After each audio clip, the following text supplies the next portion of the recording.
All right, good evening, everyone, and welcome to our webinar called What's a Body to Do? My name is Heather O'Bara, and I am the Associate Director with Alachua Conservation Trust. I am also joined this evening by Emma Olmos, who will be assisting with our chat features and some of the other behind-the-scenes stuff that makes these webinars happen. So welcome, Emma. And our two guest speakers this evening, Ivor Kincaid and Freddie Johnson. Before I introduce both Ivor and Freddie for tonight's presentation, I'd just like to go over a few housekeeping issues. First and foremost, if you're new to Alachua Conservation Trust, we are a nonprofit accredited land trust that works to protect the natural, scenic, historic, and recreational resources in and around North Central Florida.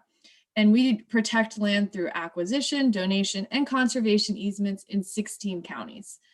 Tonight's presentation is part of ACT's Keep Florida Wild virtual series.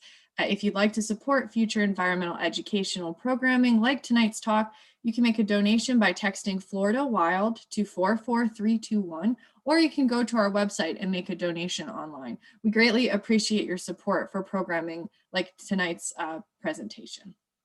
In addition to tonight's live broadcast, we are also broadcasting on YouTube Live. So if you know anyone who wasn't able to sign up in time, they can hop on over to our YouTube channel and watch it tonight as well. And also a recording of this evening's talk will be available immediately after our presentation on YouTube. So you just have to search for Alachua Conservation Trust and we should pop right up and you'll be able to watch that presentation within a couple minutes after tonight's program ends. We will also have a Q&A following tonight's presentation, so stick around and we will be talking with Freddie and Ivor about their presentation and answering any questions that you may have. You can submit your questions by using the chat box at the bottom of your screen or the Q&A option at the bottom of your screen. We are unable to allow folks to raise hands in the webinar platform. However, if you submit your questions via the chat or via the Q&A, we will have those queued up for when we get to the Q&A portion, and we can ask those to our presenters and have a little bit of a dialogue between the presenters on those questions. So that's about it for our logistics. I'd like to introduce our two speakers, and then I'm going to turn it over to them to start their presentations, and I'll be back with you guys for the Q&A. Our first speaker tonight is Ivor Kincaid. Ivor serves as the Land Stewardship Director for Alachua Conservation Trust. Ivor, a lifelong birder and self-described longleaf enthusiast, received his Bachelor's of Science degree in zoology from the University of Florida. Ivor is leading the Ocala Region Longleaf Pine Implementation Team, also known as OLIT, which is focused on getting more fire and longleaf restoration completed in North Central Florida. He is a state-certified prescribed burn manager with a keen interest in freshwater, marsh, and pineland restoration. We also have Freddie Johnson. He is one of the founders of Conservation Burial, Inc., the nonprofit that manages Prairie Creek Conservation Cemetery. He served on CBI's board as CBI's board president for 3 years prior to becoming the cemetery's executive director in 2011. Freddie was president of a North Carolina sports company he founded in 1976, inspired by playing collegiate tennis at Pfeiffer University and the University of North Carolina at Charlotte until 1989. That year, he and his wife Peggy moved to Gainesville, and he began a 19-year career with a pharmaceutical company specializing in dermatology. He is a certified USPTA teaching tennis professional, and Freddie has been a nature and animal lover since his childhood experience of growing up in and around the woods and creeks of North Carolina. So I'd like to welcome both Freddie and Ivor for this evening's presentation. And we're going to get started with Ivor first, and then he'll turn it over to Freddie to do his presentation. Thank you, gentlemen. Thanks, Heather. Yeah, so I guess I'll start out by talking a little bit real quick about the partnership between Alachua Conservation Trust and Conservation Burial Incorporated. And I'm also going to give a brief introduction to ACT and what our organization is, just for those who are new to the work we do.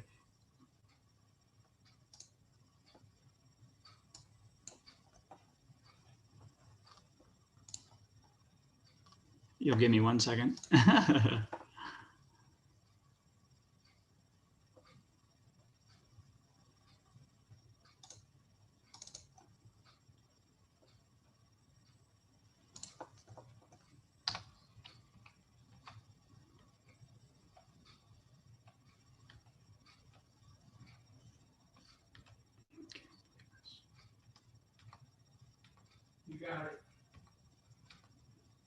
There we go. Sorry about that. Okay, so yeah, so tonight, like I mentioned, I'm going to explain a little bit about the background between ACT, Alachua Conservation Trust, and with Conservation Burial Incorporated, and kind of start by talking about our organization, and then narrowing down a little bit on the work that we do with Conservation Burial Incorporated out here at the Prairie Creek Preserve. And just to get you oriented, Alachua Conservation Trust we're a land trust. We're a nonprofit organization focused on making land conservation happen in all kinds of ways in North Florida, in more than 12 counties. And we do that through a bunch of ways by working with our regional partners, both state, federal, and with local, municipal government and county government to try to make land conservation happen. But we also purchase land, and we work with private landowners to get conservation easements completed, which is a way of doing a lot of private land conservation. And this is the area we're in. It's primarily counties that touch Alachua County, but stretches up into the panhandle of Florida and down as far south as Lake County, where we have conservation easements with some private landowners. And the highlights, are that currently Alachua Conservation Trust, we own and manage more than 12 preserves. We have 2 new ones coming on just this month. And together those total more than 5,000 acres. And we have, nearly 6,000 acres now of private land conservation work we're doing with our private lands partners. And we have multiple programs working in areas that I showed earlier. One of these is, regional springs and aquifer protection projects. There's actually more than one focused on and around the Santa Fe River and the Suwannee River watersheds. We also, like Heather mentioned earlier, our organization is now spearheading a longleaf restoration effort in the region where we work with a diverse set of partners, trying to bring more funding and more personnel to the region to help with getting prescribed burns completed, and also with assisting with longleaf pine planting projects and other longleaf pine habitat restoration projects. Many of which happen on our partners' properties, who have some of the best longleaf habitat in the region. And this happens through a bunch of ways, but primarily, we have some staff and they work with, state and other local partners to help pull together enough people to get burning done. And some of our staff even work with private landowners to help get prescribed burning completed on private lands. This is a really exciting project we're doing that results in really good restoration work. And it's hard to talk about our organization without mentioning the now more than a dozen preserves that we own and manage in the region. For those of you who are local, some of you may know some of them. The Blues Creek Ravine Preserve just opened this year. Serenola Forest Preserve opened a few years ago, a project we're doing with our county partner. And some of these are, as large as 3,000 acres and out in rural areas, and some of them are as small as just a few acres, right, in suburban areas. And then the Prairie Creek Preserve, which is what we're going to focus on talking a lot about tonight, is about 600 acres in eastern Alachua County. And what's special about this place is that it's a really diverse assemblage of different ecosystems in a relatively small area. It has just about every flavor of wetland you find in North Florida, from floodplain swamps to creeks and ponds, but also we have small dome swamps and a lot of marshes, which provide critical habitat for breeding herps and other wildlife. But Prairie Creek Preserve is also, for those of you who don't know, it's where our office is located. It's pretty central to the work we do, and it's part of a much larger conservation project in Eastern Alachua County that has been focused on adding and protecting new land around the Paynes Prairie Preserve State Park. And central to the Prairie Creek Preserve project is a conservation burial cemetery that we're going to discuss tonight called the Prairie Creek Conservation Cemetery. And this is a pretty exciting project. It's I think in so many ways been, for me personally, a big surprise in just how many people are excited about it. And Freddie, of course, is going to talk a lot about how that developed and what it is. But I should just say that without stealing any of Freddie's thunder, that we worked together with Conservation Burial Incorporated starting in 2010, really before that, but it opened in 2010. And it's been really an exciting work in progress where two organizations have worked together to create something that really in many ways had never been done before.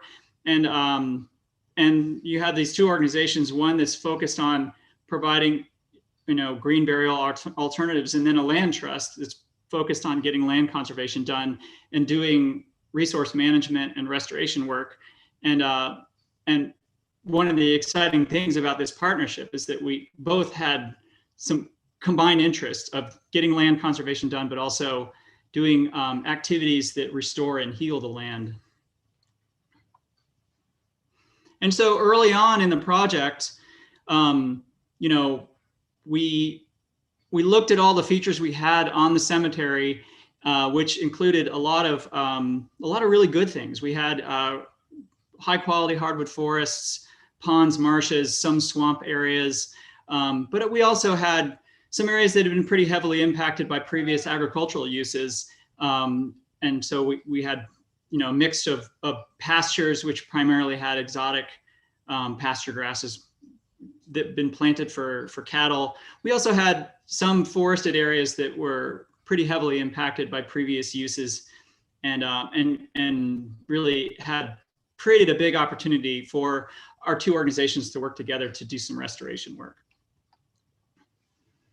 And so what we did is we identified these areas that we were going to work in, and we looked at what the restoration opportunities were, and also at what might have been realistic for the two organizations to bite off as we worked. And so we focused in on, and this again is like a work in progress where we figured out over many years. We figured out that it was best for us to kind of focus on smaller bite-sized chunks for all of the cemetery activities. And so over time, we developed a trail system, named areas, and then also designated areas that have specific goals and objectives for the long run for the cemetery, some of which are going to remain forested and some of which are going to remain open and more meadow-like. And so for us, one of the big challenges, but also big opportunities, was how do you take areas that were planted in exotic pasture grasses that might only have a few species of grasses and maybe some other, in limited number, native plants kind of hanging on? How do you take those areas and turn them into something that is inviting and pretty for lots of visitors, but also diverse, providing habitat for wildlife and some of the native animals that already exist in the preserve, but might take advantage of these new opportunities. And one of the really exciting things that happened at the cemetery was we've had a number of just really dedicated volunteers, but specifically two volunteers who put enormous amounts of time into creating the roadmap for for how we could take small areas in a cemetery and restore them and go from, very few species of exotic pasture grasses to something that has just so much more to offer for all kinds of birds, reptiles, amphibians, and other wildlife, pollinators and native insects. And so with a lot of work between the conservation burial staff, the ACT staff, and a number of volunteers, we have come to strategies where we take up basically relatively small areas and we slowly bring in new species and do a lot of planting seeds, a lot of growing plants, and then these get planted, and we even have reintroduced prescribed burning to some of these areas, and the results have been pretty impressive. Doug Hornbeck and Sue Mock, who have just put enormous amounts of time into the project shown here, have inventoried all of the plants found in this area. And we've gone from a scenario where we might have between 10 and 20 species of plants total to something up in the 60s.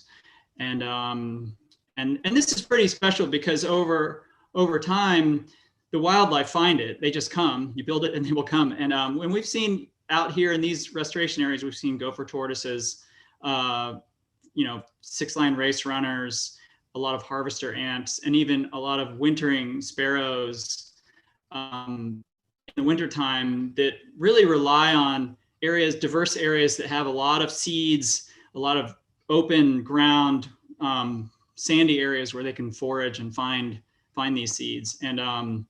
And this really, in many ways, is a facsimile of that really kind of that good habitat that they need during their journey in the South. That's the conclusion of the introduction I have. I think at this point, we'll turn it over to Freddie. So I'll stop sharing.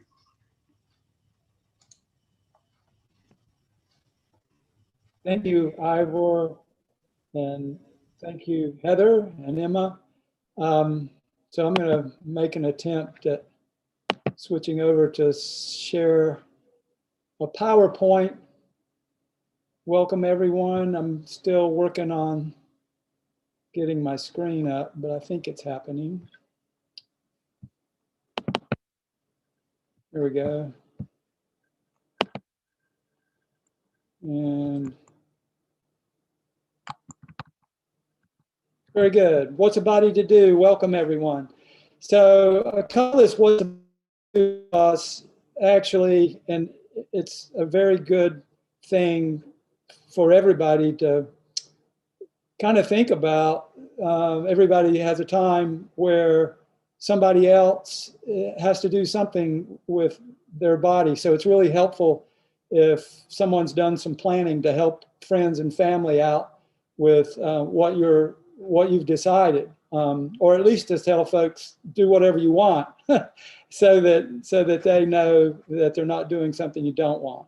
But when it comes down to making those choices, one thing in our culture and that's really sort of challenging is that most people really don't know what their choices are. And that's one reason I wanted to share this information with you tonight. Thanks for being here. As Ivor's already sort of made introductions, we're really two nonprofit organizations, Alachua Conservation Trust and Conservation Burial, Inc., which we go by Prairie Creek Conservation Cemetery mostly, but Prairie Creek Conservation Cemetery is the project between those two nonprofits. And I think Ivor's explained it quite well.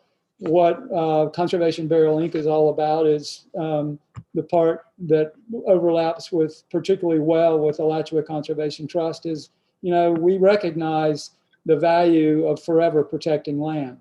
And we also recognize the value of people having choices to do what really turns out to be the very best environmental choice you can make for body disposition.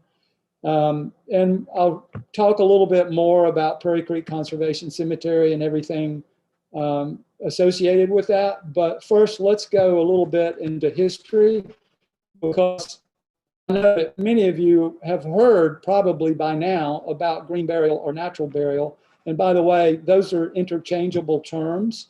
But the interesting thing is it's still recognized as something new. A lot of people say a new alternative and that sort of thing, but actually, authentically speaking, natural burial or green burial, whichever you want to call it, is the original burial. And I'll tell you a little bit more about that. But if anything should be called natural or traditional, it should be the long-standing history of green burial. So it's only because we got away from it for so long that it's recognized as something new. It's actually quite old.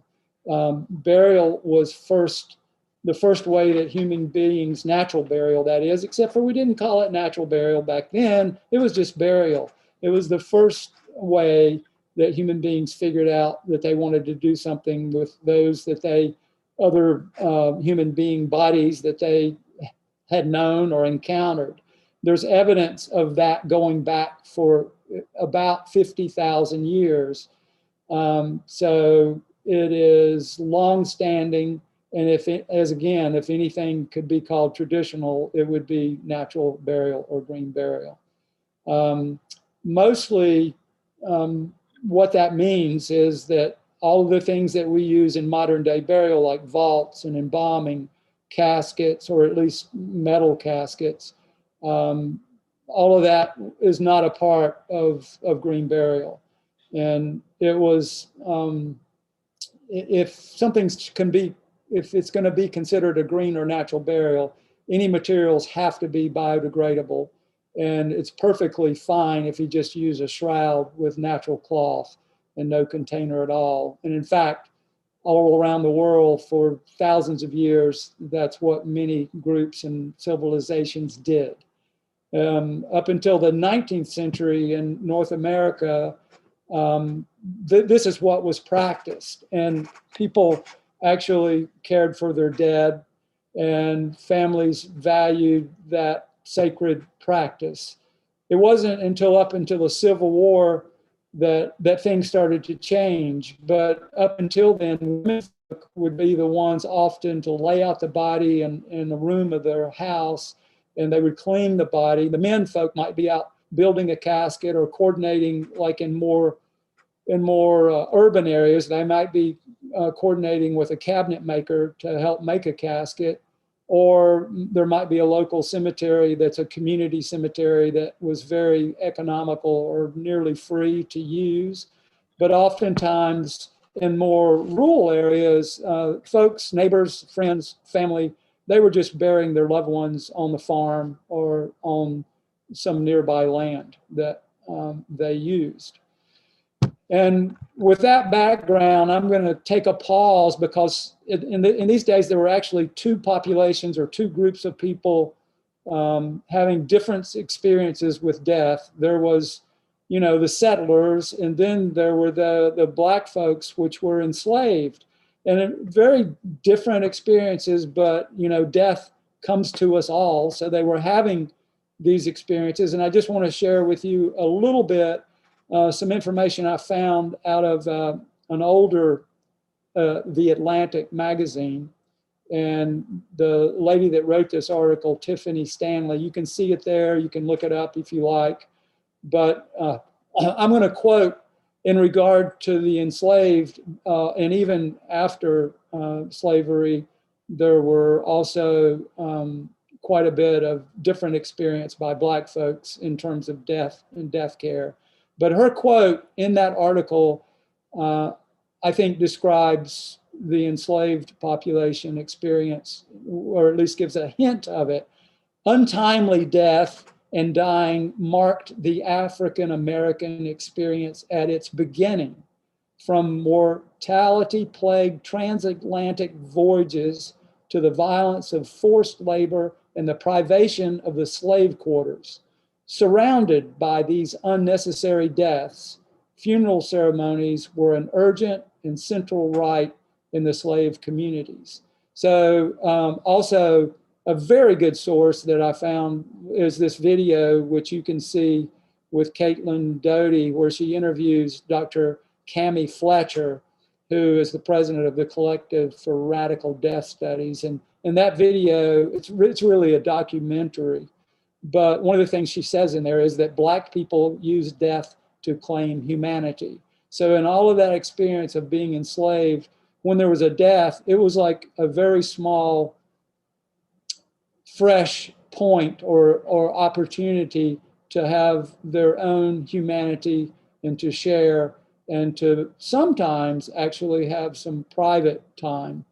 And this led to a lot of different developments in the association of how Black funeral homes arose separate from white funeral homes, which is still today, you can still find evidence of that development.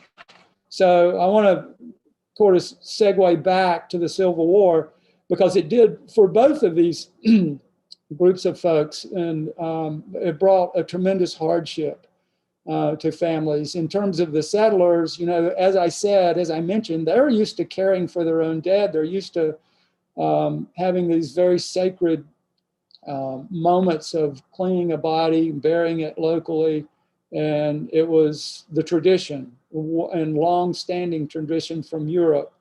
And this time-honored ritual was usually eliminated because of the Civil War, because of the distance, because of the war itself, lack of refrigeration. Transportation was incredibly limited and slow. So it was a huge disruption. So keep that in mind of what the Civil War presented for those families. And switching back to a little bit in terms of the Blacks who were actually involved in the Civil War, many soldiers whose body remained on the battleground, it became the responsibility and assignment of the Blacks to bury those dead. And one of the things, once again, the development of Black funeral homes, one of the things that a lot of the Blacks started to do is they actually valued being able to bury and give care to their own, to their own kind, their own Black friends, relatives, and it generally started that development of Black funeral homes. That was sort of the seed for that development. The experience for them was one of, they would much rather care for their own than have some of what they saw, the way care was going from the white population. Switching now to give you an idea of how that whole experience of the Civil War sort of changed things and created a whole nother direction for death care in our country. Embalming was really something that was done in universities in terms of anatomical embalming. But it really, after the Civil War, and during the Civil War, it became sort of a solution to get those bodies back to families, at least to those that could afford it, or in some cases, I'm sure the ranking soldiers, the government paid for it. But what happened is the doctors eventually taught the entrepreneurial layman a specialized skill, a skill of embalming. And that became a profitable service, even during the Civil War, and certainly thereafter. The need was there to create sort of an industry, and that's what happened. Ironically, the funeral industry was created. And I say ironically because remember, the whole reason that embalming was brought into the picture was because of the sacred tradition of caring for our own dead and not being able to do that. So to the few to some that could manage to pay or get a way for their loved ones to be embalmed and brought back, they could continue that tradition that they had had. So, and I think the let me go to the next slide, because that industry, embalming was the core of that industry, and that's how it developed. It was probably not much of a planned thing. It was just something that was innocently found its opportunity from the unusual circumstances of the Civil War. It was a solution that morphed into an industry. Abraham Lincoln's body was embalmed and traveled by train from Washington to Springfield, stopping at, I think it was 12 different cities thereabouts, and it was like huge crowds came out to witness Abraham Lincoln's body, which was, still in, I guess, reasonably good shape for all those days of train travel. And that was an unprecedented spectacle, and probably actually furthered the acceptance of embalming as a standard practice. The funeral industry grew and became more and more organized. The industry proclaimed their own practitioners as funeral directors, which was not, that term was not used ever before. 1882, they established the Funeral Directors Association, which is still around today. And it wasn't until Jessica Mitford's expose book called The American Way of Death, that was in 1963, that was the first start of people beginning to evaluate why there was not some kind of regulation in the funeral industry. And then in the 1980s, there began some regulation, which is called the funeral rules, and they are still pretty much the same around today.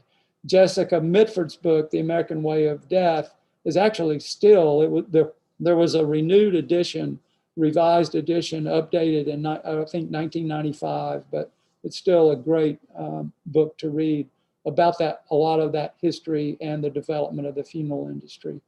So having caught you up on that,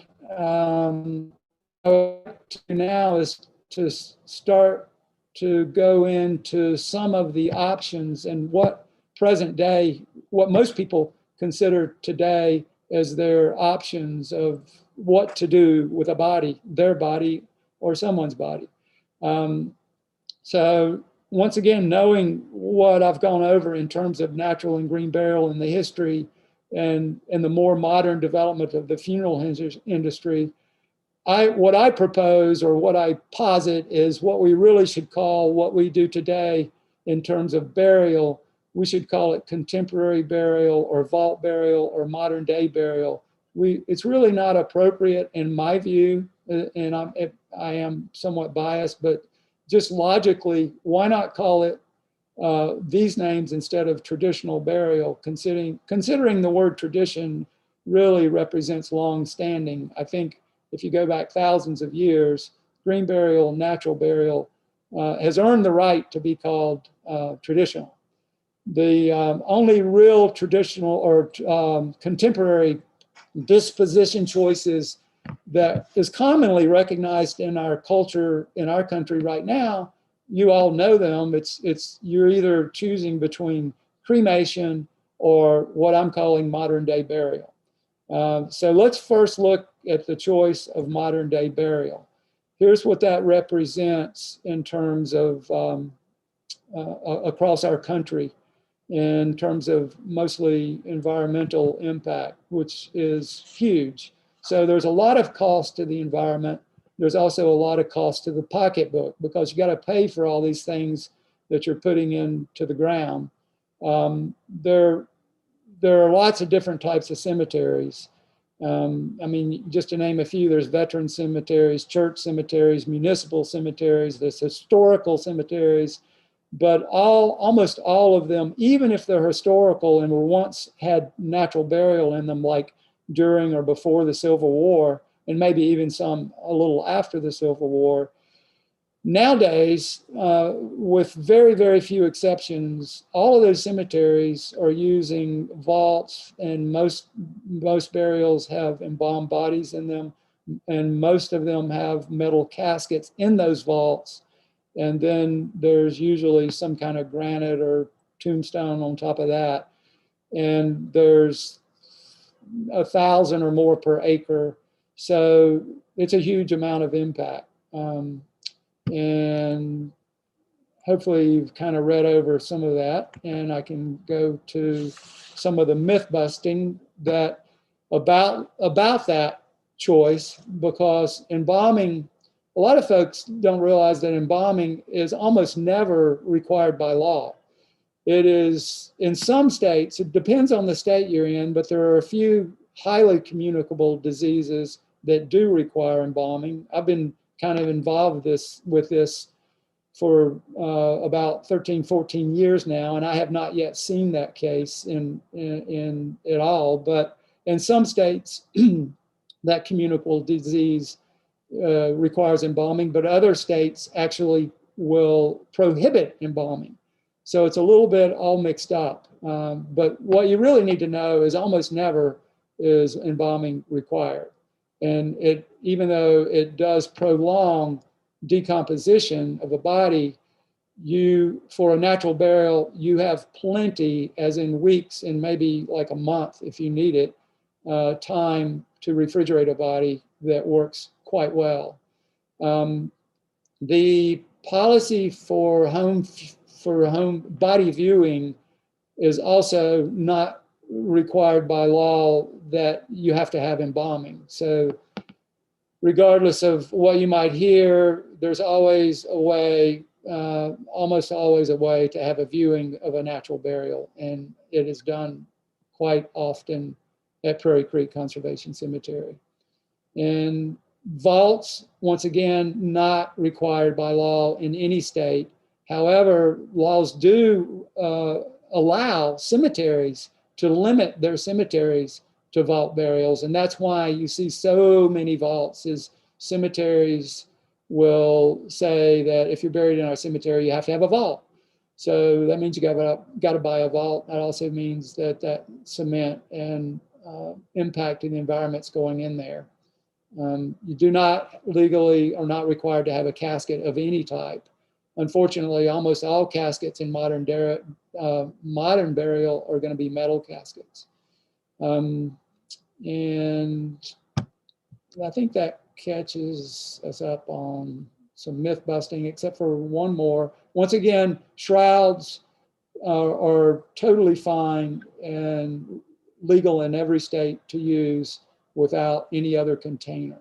And lots of civilizations, religions all around the world, that's what they've used throughout history and still use in many places. So another myth is caring for your own, as I mentioned, that our ancestors did. What that means is it could be in your home or not in your home. It could just be either not using a funeral home at all, or if you use a funeral home, you're still very much involved with doing things to care for your loved ones on your own. So this is legal in every state. The only difference is in some states, they do require you to have oversight by a funeral director. So that means in those states, they have to pay a funeral director or a funeral home to have some sort of step away oversight, but still allow you to do what you want to do in terms of in your home or otherwise. But in Florida and most other states, I think there's only 8 or 9 states that require a funeral director to be involved. Most other states, including Florida, allow you to do this without a funeral home. You do have to follow certain regulations, which I'm not going to go into. It requires more planning than using a funeral home, obviously, because you have to educate about how to do it appropriately. But it can be very meaningful. As you see there, that's a cardboard casket, and the family children are helping memorialize their loved one. And going next to the environmental impact of cremation, which is often, the choice of cremation is the other choice, and the most known 2 choices in our society, cremation and vault burial or modern day burial. And cremation is actually often, particularly historically, thought of as the environmental choice. And I guess when you compare it with vault burial, it would be quite a bit more environmentally friendly. However, it has its own issues in terms of the environment. Probably the biggest is the high temperatures that have to be maintained in order to do a cremation. And cremation in our country, by the way, has always been an industrial event, with the exception of finding some indigenous tribes in North America that they did open pyre cremation. But once the development and colonization of our country started, from the get-go, the very first cremation was in something that resembled a big pizza oven. And it's an industrial event, and it has associated with it the use of gas, petrol fuel related energy in order to maintain those high temperatures, which is immensely, it is a lot of energy to use, and it's petrol based. It also has greenhouse gases that are emitted. You can read those there. And because of the mercury in amalgam dental fillings, which vaporize in the cremation process, and that goes into the air and the water, mercury is also, although it's not regulated in crematoriums, but it still happens and it still goes out there. And let's take a look at the cremation choice itself, because it is a disposition choice. And I just want to make it clear that when cremation is chosen as the choice of disposition, anything else that happens after that is really memorialization. So you're actually taking those cremains, or ashes that some people call ashes, and what it really is pulverized bone, and you're taking that and you're using it in some memorial fashion. And that list is pretty much endless. But let's just say you do something as simple as taking those cremains and burying them. Those cremains do not have nutritional value for plants. In fact, they can be harmful to plants, because all the nutrition, it's a very high pH. And at that point, the pH is very high. And what you do with them, in spite of all of the sort of the romanticized things of putting them with plants and planting them in pods, what you really want to do is somewhat protect them from the plants. But you can do lots and lots of things with them, and they've been sent in outer space, put in firearm ammunitions, made dishes and stones and jewelry, but all of that is memorialization. And the choice of body disposition was cremation. If just for the information of all, there is this thing called direct cremation. So if you're particularly, for whatever reason, choosing cremation and you want it to be the most economical choice, which it probably is to choose direct cremation, because what that means is you're only paying, just to give you an idea, direct cremation in our area, in most areas, can be had for $1,000 or less, and that includes everything. And the family would get back those cremains to do whatever memorialization they wanted to do with them. But if you chose cremation along with a ceremony at a funeral home or a viewing or like with a casket, now that is no longer direct cremation, and that cost could be quite a lot, even nearly or as much as a modern day vault burial. So a bit of difference there. I'm going to go now to some of the other disposition options.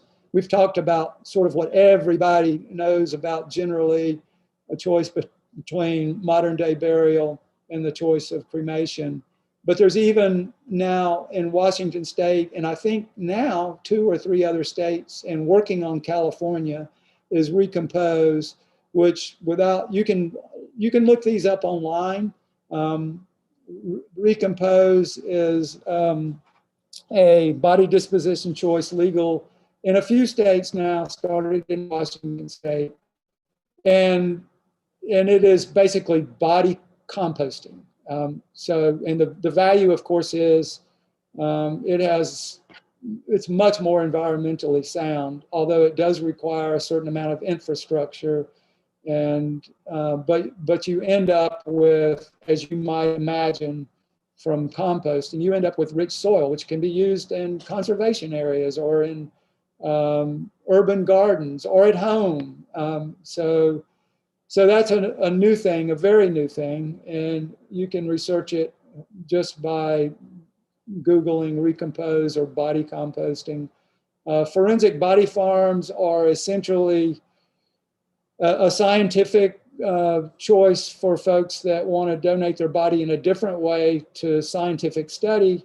And obviously you're studying for forensic reasons how a body goes back to the earth, and gaining ways to do investigative work, a lot with crime.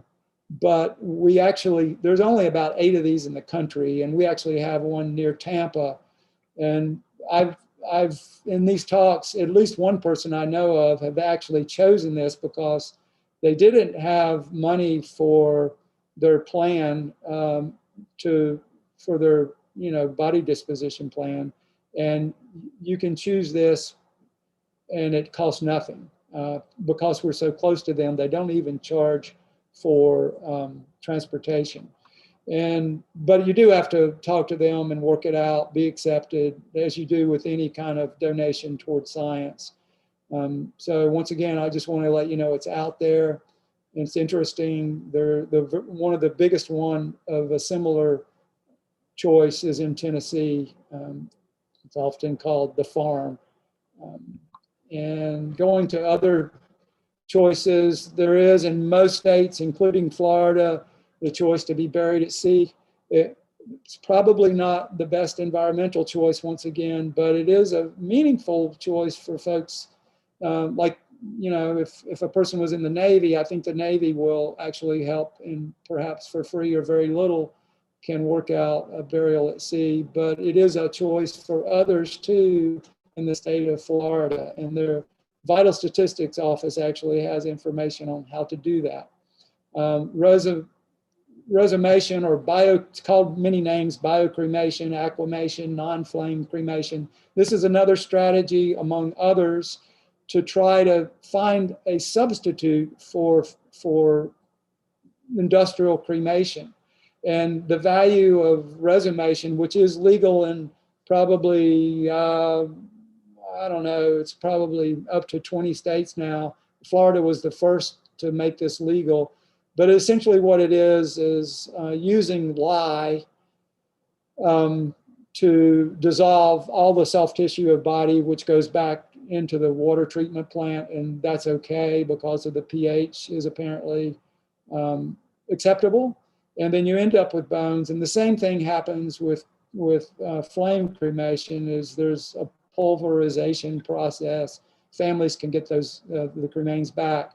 But what the advantage is in terms of the environment, other than the initial infrastructure, the machines and vaults they use for this, there is really no air emissions.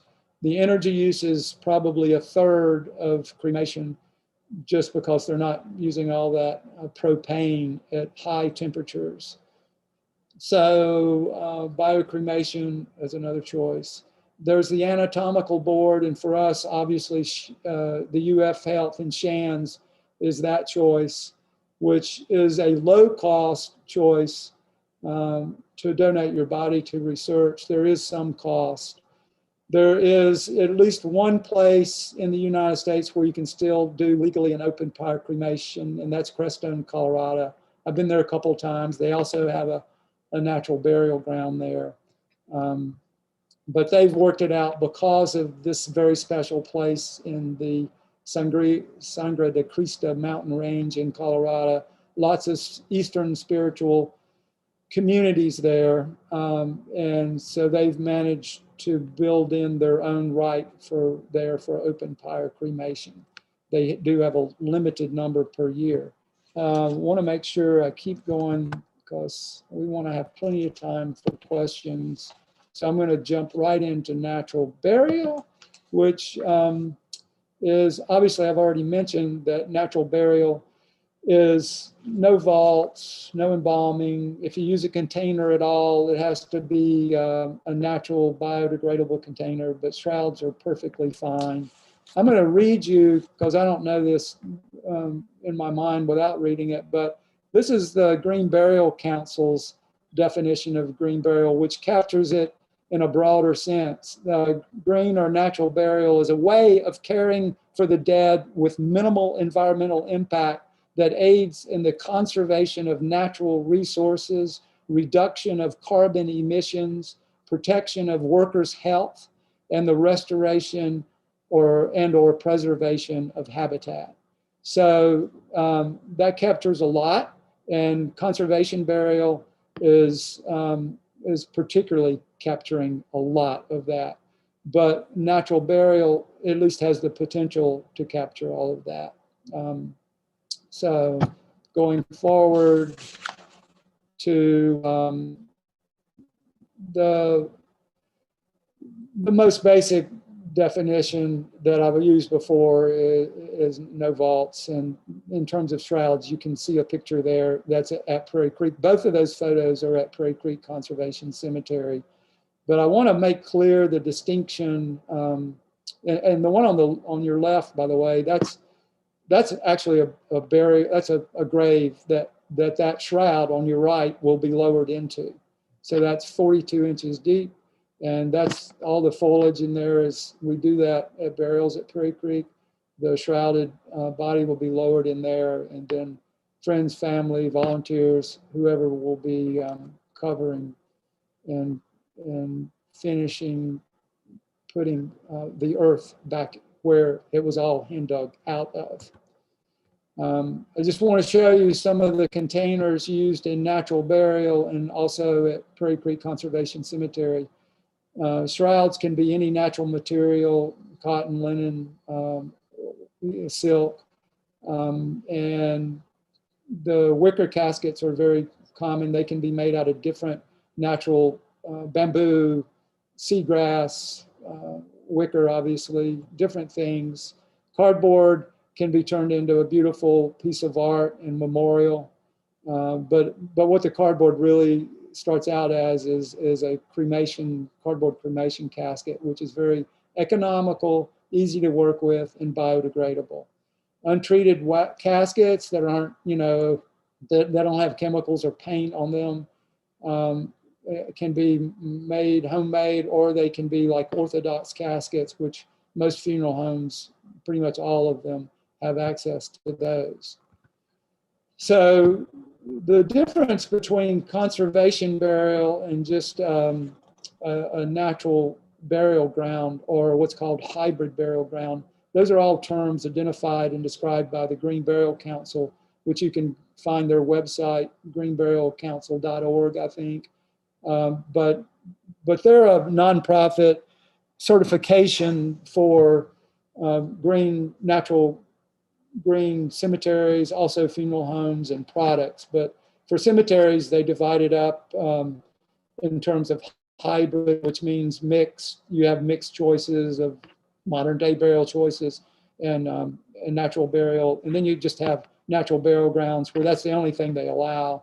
But the highest standard in the Green Burial Council is called conservation burial grounds. And that's what Prairie Creek is. And what that means is, first of all, by not doing the modern day burial thing with all of that impact on the environment and all of that cost, by not doing that, that's a part of conservation burial, because that's the only way you can do burial in a conservation burial ground, is for it to be a green or natural burial.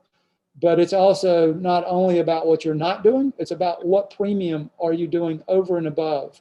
And conservation burial does the most there because we have, usually it's land trust, but in our case, it's actually three-way. It's an involvement with Alachua Conservation Trust, with our organization that provides conservation burial choices, but it's also, in our case, the county. And as a government entity, they can provide a conservation easement, which forever protects the land. And if there's any one thing that is crucial in conservation burial grounds classification, it has to have that conservation easement that in perpetuity protects that land.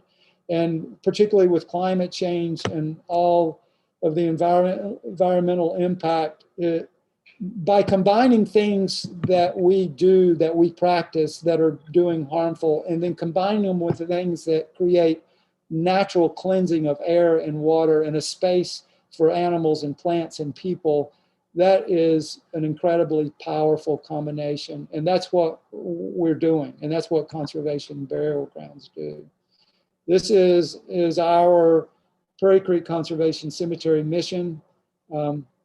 And one of the things that we do is particularly focus on keeping our price low, because the things that I just talked about, if you're going to make a difference in the environment and saving land, you want as many people, highest number of the population, to be able to do that. And that means it really helps to be affordable, because if you're not affordable, you're not including a large segment of the population, which means you're not gaining all the benefits that you want to gain.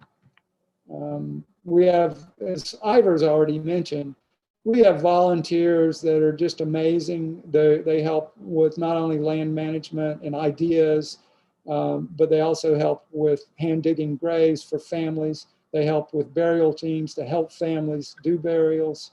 Once again, one of the things we say at Prairie Creek, and we say it a lot, is we do as much or as little as you want in terms of burials. We help as much as you want. We help very little. We're always there to guide and make sure that things are done safely and appropriately. The cost you can read for yourself. We also do, for folks that do, for whatever reasons, there's valid reasons that people choose cremation instead of body burial, even though, you know, we are particularly interested and focused on doing the most for the environment in terms of giving people the choice for body burial. We want those folks that, for whatever reason, choose cremation, or they may have remains of their loved ones they've been holding on to. We want for them to be a part of our mission as well. So you can do exactly the same thing for a body burial, except for much smaller, and it costs less for cremains. But as far as ceremony, markers, and being a part of our, what we call the living memorial of Prairie Creek Conservation Cemetery, which is created by all of those folks that are involved with it. Cremain burials are a part of that.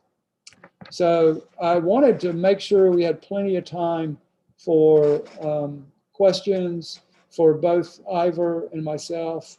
And I'm turning things over to you, Heather. Thank you again, ACT. Thank you, Heather.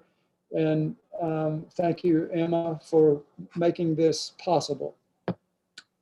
Well, thank you so much, Freddie and Ivor, for speaking this evening on both of those topics. For those who have questions, and I see some starting to come in, please feel free to submit those using the Q&A option, or you can also use the chat option, and we'll try to get to as many as possible.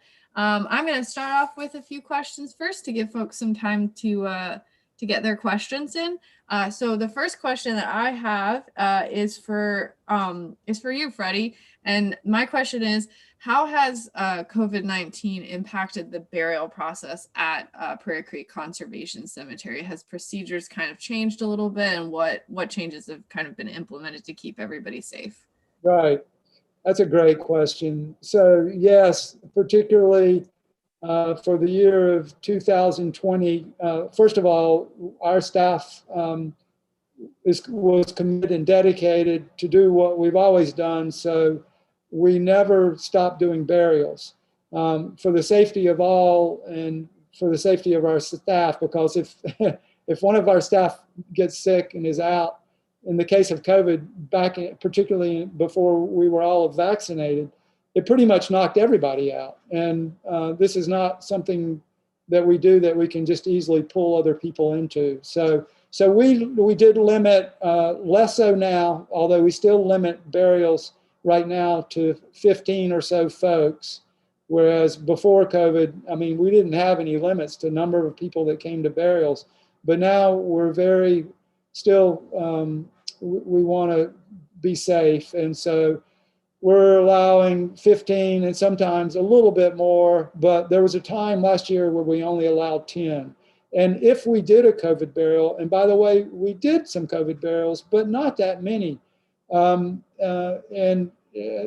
we and the funeral home did the burial just on our own, and we tried to help folks get videos, photos, Zooms, or whatever we could work with them so that families and friends could experience the burial to the best of our ability. But things are much better now, but we're still cautious. Thank you, Freddie. And I've got some more questions coming in, and then I've also got some questions for you, Ivor, so hang tight. I'll get through some of the cemetery questions first, and then I'll get to some of the land management ones. So the next question I've got is, what above ground markers are acceptable in the cemetery? And I think that this, Freddie, for context, probably includes like some of the like plants and things like that we see in the cemetery. And Ivor can chime in on this too, as it's related to plant communities, in addition to the markers that we saw in that photo that you had. Sure. Well, every burial for free is given a brass hand-stamped sort of a disc marker that lies flat on the grave. And what conservation burial, I'm sure you've pretty much gotten it, what it's all about is really preserving the beauty of the landscape and the health of the landscape. So once a person experiences that, that's what everybody wants, and that's what the conservation easement is based on, and that's what we follow. So other than that permanent brass marker, hand stamped, there are no other memorializations like anything written or anything that's not natural in the cemetery.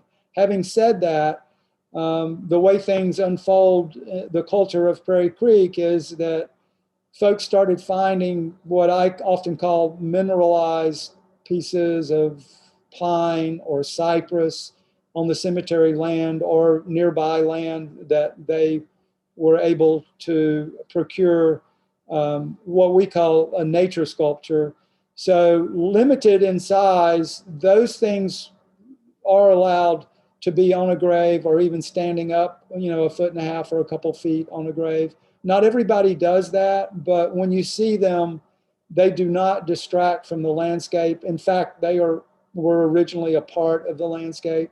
So we do allow that. Plant-wise, it has to be, once again, by the conservation easement and for the health of the land and the beauty of the land, it has to be a native plant to a local area. So we're very strict on that, and we actually promote it in ways that once a year we actually order. The Prairie Creek Conservation Cemetery orders native plants for the prairie and trees for the forest, and we have this really planting celebration day, and people can be involved in that, in being there actually and helping, or they can select a plant from the ones we order and we'll plant it for them in or near if they have a family member there or if they just want to support. It's a part of our land management program, and it's a really beautiful thing. I hope that helped to answer, but we also, in terms of markers, we also have GPS coordinates for every grave site so that on a smartphone, you can type in a name from a feature on our website, and it'll show you GPS where the grave is and where you are in the cemetery.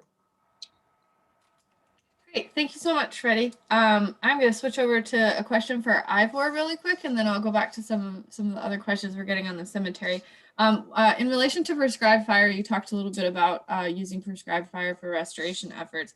How many do you know how many prescribed fires have actually been conducted at the cemetery, and when was the most recent one? Yeah, so the most recent one was done in May of this year. That area, believe it or not, is the photograph with all the yellow Rudbeckia flowers. That's that same area. So that was only burned a few months ago. And we have to date, I think, conducted probably 4 or 5 different burns. We used it as a management strategy early on in the project to manage some of our pasture areas at the north end of the cemetery that are not open and being used yet, just to prevent them from becoming forested with unwanted trees. But generally, as pasture areas get restored, fire is going to be one of the tools for maintaining those and stimulating the kind of annual regrowth and renewal and flowering and seeding you get in a lot of those plants. There are many plants that native plants in Florida that they don't even flower and seed unless they're burned, or they don't very often. Some will go a decade without flowering, and then you burn once and they all do. It's pretty cool. Great, thank you so much. So next question I have is there a fee paid in advance if you want to be buried at Prairie Creek Conservation Cemetery? And at that time, can you actually pick a specific burial site? Can you pick an area where a family could be buried when you're setting everything up? Sure. Yes, so Prairie Creek Conservation Cemetery, once again, it's a nonprofit community cemetery. We also, because of what we do in terms of conservation burial, we're exempt from a number of statutes. And one of the things that we can't do is take monies before death. But the important thing is planning before death. And we do have planning tools. What we call it is the burial preference form. And what that allows folks to do is, once they decide that they want to make a plan for them or their family to be buried at Prairie Creek Conservation Cemetery, they fill out that form. Once we get a copy of that form, that acts as a general reservation in the cemetery. And as I said, we can't take monies for that ahead of time, but there are ways to, if it's important, you don't have to prepay ahead of time, but if it's important to someone to do that, there are ways to do it. There's insurance, there's funeral homes that can accept that money. But in terms of a specific site selection, there's certain scenarios where you can do that, but otherwise a part of the burial preference form is kind of to give a general description of what you want and where you want to be buried. It can become more specific later. For instance, if a husband and wife do each do their burial preference forms to be buried at Prairie Creek, once one of them dies and is buried there, the other, by saying that they want to be buried by their spouse on their forms, we can make a specific reservation beside the spouse or partner of that person, and it becomes a very specific site. The same is true for hospice care. Should a person go into hospice care, they can pick a specific site. And the same for, if the unfortunate happened to where a child meaning under 18, was buried, then both parents can make a specific reservation to be buried by their child. So the important thing, bottom line is, the important thing is to do the planning, and the burial preference form planning will make sure, if you want to be in Prairie Creek, it'll make sure that space is taken and reserved generally.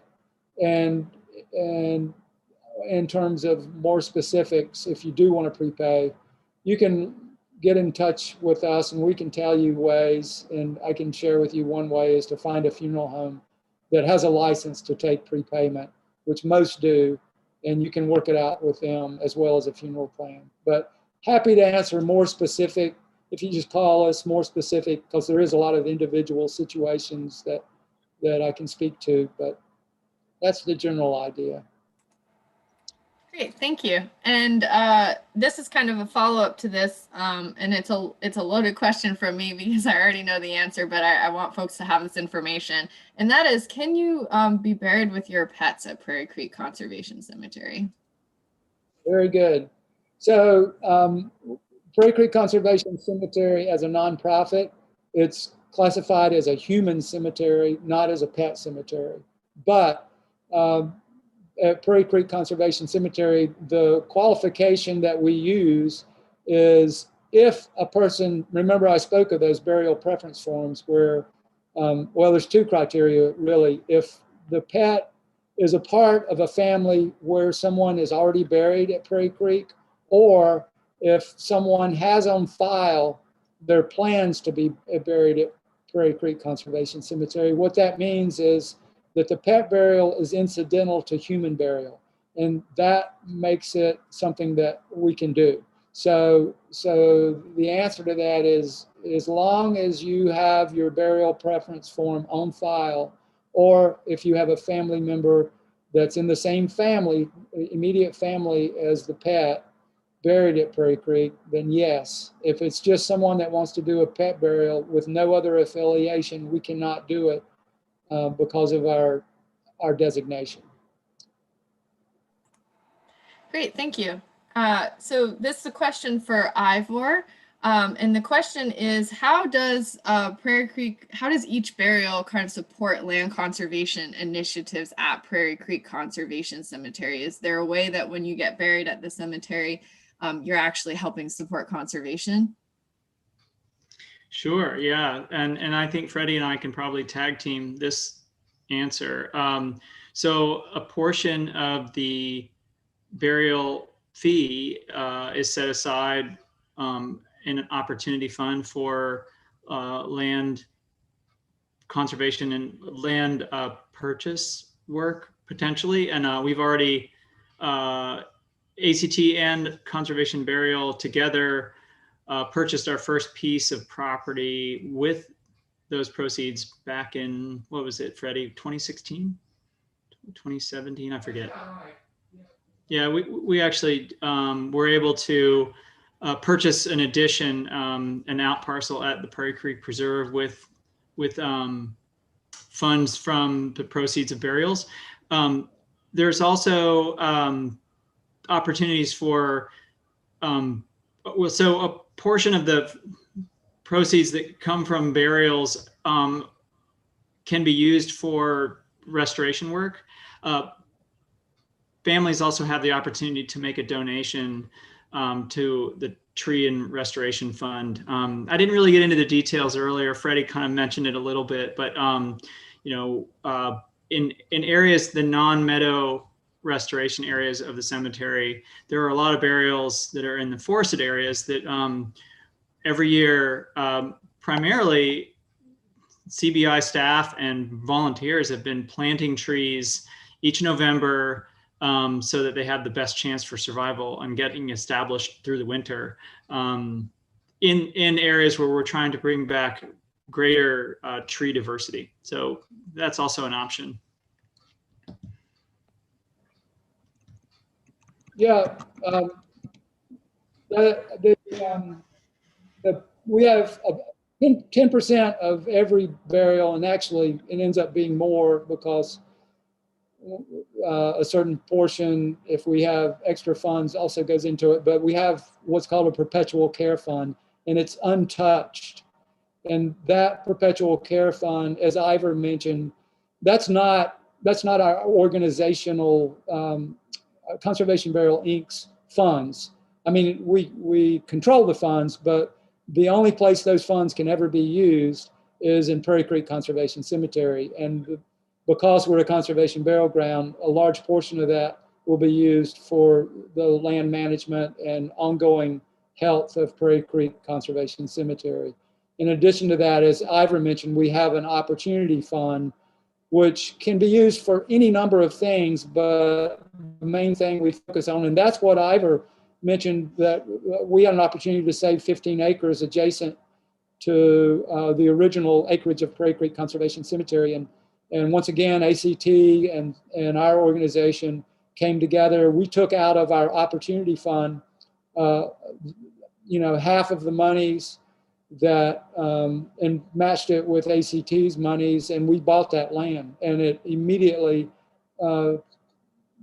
saved that land and also provided a lot more security for the cemetery itself, because lots of things could have happened to that land in terms of development. So, and yes, we always have a percentage of our budget that goes, our monies largely comes from burial fees, and those percentages get divided up.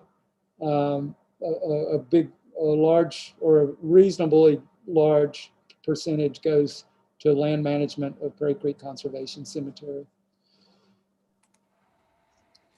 Great. And on the lines of a financial question, I'm going to ask another financial question that kind of dovetails a little bit into that. And that is, and you talked a little bit about this, Freddie, about keeping the cost of burial low to make it accessible for folks that are that might not have as much funds for planning for end of life.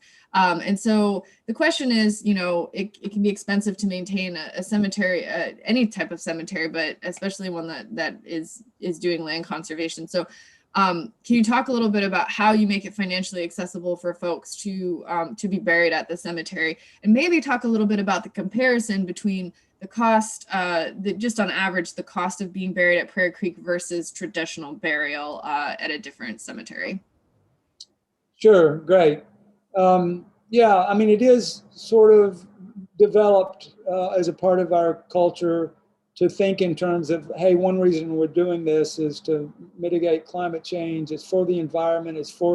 It has so many positive and benefits that we really want to find a way to do it to include as many people as possible. And it also, there's a whole social equity component of what we're about, because our community, all kinds of volunteers and helpers come to Prairie Creek, and they're from all walks of life and all different socioeconomic levels, and we just want to honor that. But in terms of, it's generally true for natural burial generally, but it doesn't have to be that way. But generally, if you are not buying a metal casket, a fancy casket, and you're not paying for embalming, and you're not paying for a vault, you are automatically going to pay less money, and it's also going to cost the environment less. So that's really basic. But in terms of what modern day burials, I generally say that it's going to be really difficult. Both of my parents died. Both of my parents were, this was years ago, were a part of the modern day burial experience, and both of their funerals cost well over $10,000. And very not elaborate, but very average. And so it's not uncommon that I just talked to a gentleman recently that told me before he found out about Prairie Creek, he buried a loved one, and the cost was over $15,000. So, but if you want to have a burial at Prairie Creek, the cost for the cemetery is $2,000, which from day one back in 2010, we haven't increased it at all. And that, if it were a home funeral, which granted, not many people are prepared to do home funerals. Remember, I mentioned that, caring for your own dead. Then that would be the total cost, which puts it at least reasonably comparable to direct cremation. But most people do use a funeral home, and funeral home cost varies greatly. But if you use a funeral home, we work with some funeral homes, and we work with any funeral home, but we work with some more than others. And the ones that we work with the most cost in and around $2,000. So that means, most anyone can do a $4,000 burial at Prairie Creek Conservation Cemetery using a shroud. And if they want to use a casket, they could use a cardboard casket, and that would be another maybe $100 or something. So the comparison would be a big difference. Having said that, you know, just because you're doing conservation burial or green burial doesn't mean you might find some place for that choice, and it costs a lot more than Prairie Creek. But it's probably still going to cost less than it would if you were doing a modern day burial. Did that answer the question? Yes, I think so. But if the person who asked it wants to follow up, they're more than welcome to do so. Yeah. Kind of, you answered my next question was, do you work with certain funeral homes or do you work with all funeral homes? But I guess as a follow-up to that question, when someone approaches Prairie Creek Conservation Cemetery about being buried at the cemetery, do you guys have a list that you can provide, or is there a list available that shows like what funeral homes that the cemetery works with most? Well, we can certainly, on our website, you can find a list of some of the funeral homes that we have worked with, but they're not necessarily, we're not necessarily recommending them. It's just a lot of funeral homes all over the state that we've worked with before. And even that list is not all of them at all. So we work, to clarify, we work with any funeral home that folks want to use. And we communicate with that funeral home to make sure they understand our policies and that they agree to abide by them. However, as I said before, funeral home, shopping for a funeral home is a worthwhile endeavor if the differences between funeral homes can be the difference between paying $2,000 or paying $4,000 or $5,000. And for a burial at Prairie Creek and most natural burials, they do the same thing. There's only three things that largely is what they do, and that is the state paperwork, transportation, and probably some refrigeration. So my suggestion is, as a part of your planning, like when you do burial preference form or any of your planning, is go ahead and shop around. We can give you a list of several funeral homes, and you can use them, but you can also call any others and get prices for them. Funeral homes by law have to give you quotes over the phone or internet. You don't have to go to the actual funeral homes. So I hope that's helpful, but it is something that is worth doing ahead of time, because once you have a death in the family, if you got to do all this stuff, it puts you in a frenzy, and it's not where you want to be when you're trying to honor a loved one and grieve. And it's better to go ahead. First of all, it's better to do as much, share your information about what you want for yourself, do your advance directives, which is not with us, but it's important. It's a part of that planning process. And also, I would say, finding out about funeral homes and which one you might want to use is a good thing. Thank you. I have one more question that I'm going to ask, and then we're going to wrap it up for this evening. And that question is, we talked a little bit about funeral homes, but how does the body get to the conservation cemetery? Obviously, if it's through the funeral home, they might bring the body to the cemetery, but if they're not utilizing a funeral home, how would the body arrive? That's a good one. Once again, I'll remind folks, because this is one that people tend to always get mixed up, is there is no time rush for natural burial or conservation burial. You do not have to rush, and that's because you have refrigeration. We're not in the Civil War where you have to do something other than refrigeration. It works really well. But to answer your question, you do not, let's just say Prairie Creek does a disproportionate number of burials from all over.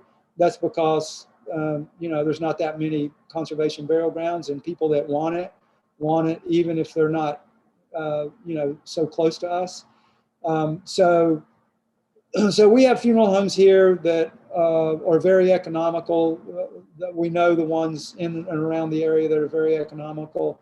And some of those actually go all over the state, because some folks, like in South Florida, might check with funeral homes down there and they may or may not find someone that's reasonable. But if the one that we give them up here is reasonable, unless they're doing some kind of big ceremony down there, there's no reason why the ones up here can't get. It's the same distance, you know. They go down there, they bring their loved one's body up here and hold it in refrigeration until they are ready for the burial. And then the funeral home brings the body and everybody meets for the burial. The other way to do it is to, as I mentioned before, for those folks, which are not that many, but for those folks that want to do it, things themselves and care for their own dead, there's a way, which I'm not going to go into it now, but folks that have an interest in that can catch up with us. But there's a way for them legally to transport the body to the cemetery. We, as a cemetery, cannot do anything that's considered funeral services, and all of that. Anything outside the cemetery in terms of transport is not something we can do. But we can share information and give out information and give you resources. But bottom line is, a funeral home can do all of that transport. It just depends on, once again, talking to some different funeral homes and see if you want to use one in your locale, wherever that might be, or use one here that often goes all over for that service. Thank you. That will wrap up the Q&A portion of tonight's talk. We had a few more questions that we weren't able to get to. So if you had a question that we weren't able to answer this evening, please feel free to contact either Freddie or Ivor or myself through our respective websites. So that's prairiecreekconservationcemetery.org. Correct, Freddie? I want to make sure I got that. Okay. And then alachuaconservationtrust.org for your questions about the conservation cemetery, about Prairie Creek Preserve, about what both of our organizations are doing in our respective fields. And I also want to invite everybody to join us for our next presentation, which will be on August 25th. And that's going to be on equity and representation in the conservation field. So we're very excited to have a guest speaker that evening. We will have more details on our website about that talk, but it will be on August 25th. We hope you can join us for that as well. Thank you so much for everybody who joined us this evening and for your great questions and attention to this topic. And we look forward to seeing you at a future webinar. And also, I just want to say one last time, thank you so much to Freddie and Ivor for joining us tonight and for your very informative presentations this evening. Thank you all for being here tonight. And I hope everybody has a great evening.